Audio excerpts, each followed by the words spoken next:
Here's a simple sign someone's personal growth is ego-driven.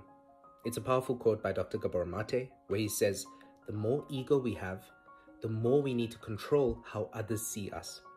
What he meant is, if you're using your personal growth to be seen, if you're using your personal growth to be admired and applauded for, if you make a post about personal growth on social media and you keep checking how many likes you have, then you're not truly motivated by excellence.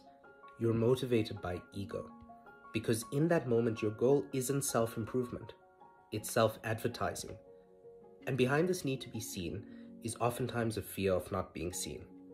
The psychoanalyst Erich Fromm captured that fear really well when he said, the ego-driven individual lives in fear, for they fear that if they're not admired, they may cease to exist. And so that's how you know someone's personal growth is ego-driven.